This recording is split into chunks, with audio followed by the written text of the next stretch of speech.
Good morning. How are you today? Happy Friday. Sunny, hot, slight wind. So that's my report for the day.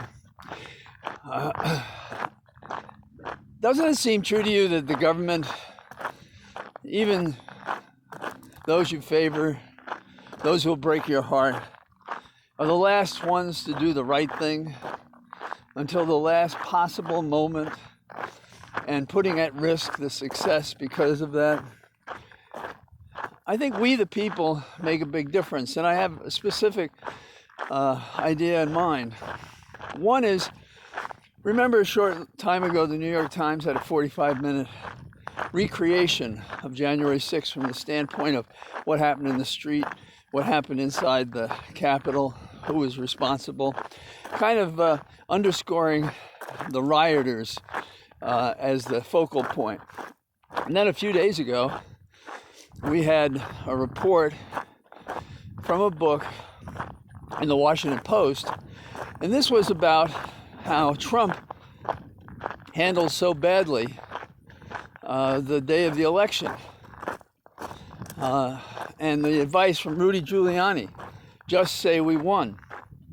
And now today, in the Washington Post, at the other point in that tragedy, what happened on January the 6th, the Washington Post has done a detailed analysis, timeline of what happened on that day. And it's worth reading.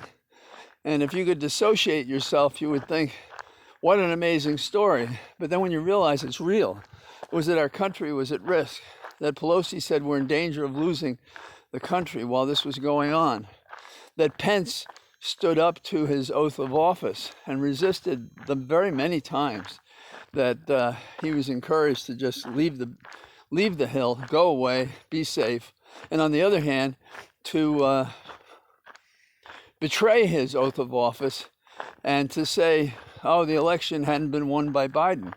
Enormous pressure on a guy that we would not have expected that outcome. And this may sound strange coming from me because I'm no fan of Pence. But if you read that article, and it's by an outstanding journalist, I think you'll be persuaded that there was nobody that could do anything for Trump unless it was to overturn the government. And there's a very interesting order that went into place like 2 days before the insurrection by Miller, who said that the Pentagon only at a certain level could approve having National Guard come to save the Capitol.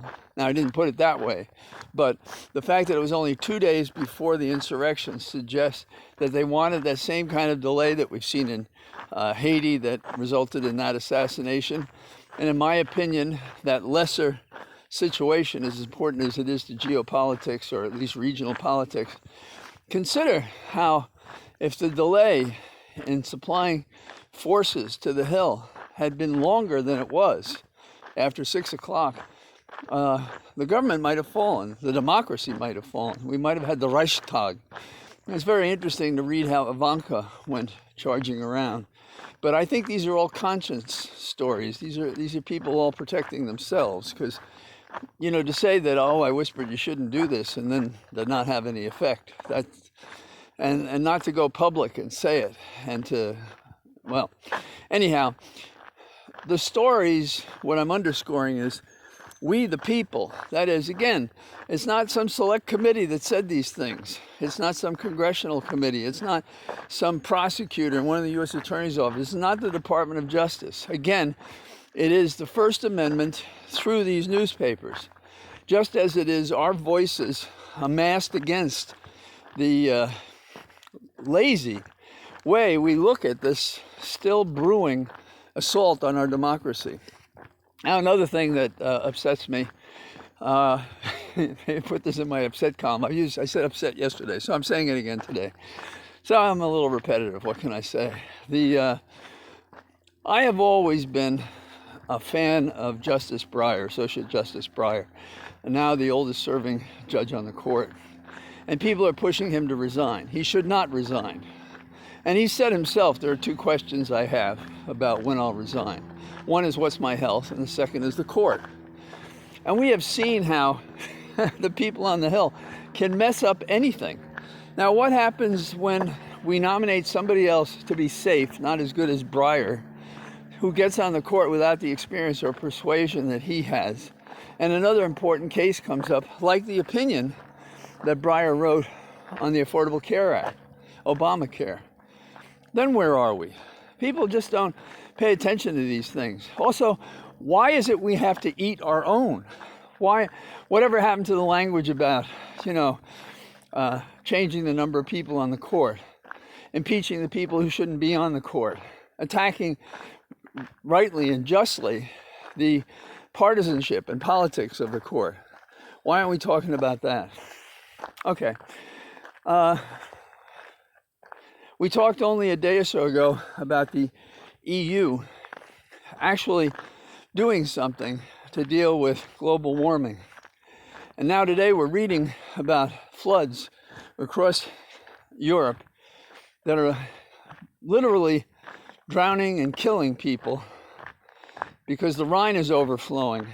And in my mind's eye, I see the couple of times I've been by the Rhine. The first time was in 1969 when I did the continent on a motorcycle. And I was with a guy from California. And we came up on top of a hill and the Rhine was visible and castles before us. And this guy was from California. And he said, wow.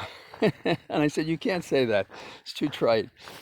But I see in my mind the tributary of the Rhine overflowing, which is causing the death of these people, and that's global warming. Because what global warming does is the air holds more water, and as the air moves over land masses, then it can drop on those land masses. And that's probably what we'll find when the meteorologists and the environmentalists look at it, what's going on there. So I think that if there's a theme that is compromising America right now, it is the theme between clear thought and action. We don't have clear thought. We're talking in language that suggests we're not in trouble, so we're not dealing with the trouble. I think it's great to spend $3 trillion to repair America for not having done anything for so many years. Great. We don't even have that bill written yet.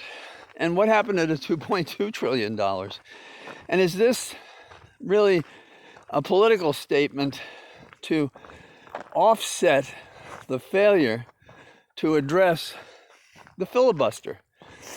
And will we see that number, I think it's probably a fictional number, compromised down? So instead of the 700 billion, we'll have maybe 2 trillion and not the 3.2 trillion. And if I said moments ago, billions, I start talking about this kind of money, you make mistakes. But what we're talking about here is $3 trillion for the new package, not written. The last time I remember an act written that way, and I know there have been others, was the Patriot Act. There were only 2 on the floor of the House of Representatives when I was working on the Hill. And John Conyers, I was working with the Judiciary Special Counsel at the time. John Conyers said, we're going to pass a bill here, and it can truthfully be said that no one has read it, because it came over from the Senate in the early morning, replacing the more moderate bill that had been created in a bipartisan, when we had such things, on the House Judiciary Committee, but it was supplanted by the Speaker, the Republican Speaker, and there was a lot of resistance to it, and rightfully so. Okay, so that's enough. What we need is intelligent action that corresponds to the real facts on the ground, and perhaps that'll happen. If we talk about it, we talk it up, and we the people continue to press for clarity and thought and action. All the best. Talk to you. Bye-bye.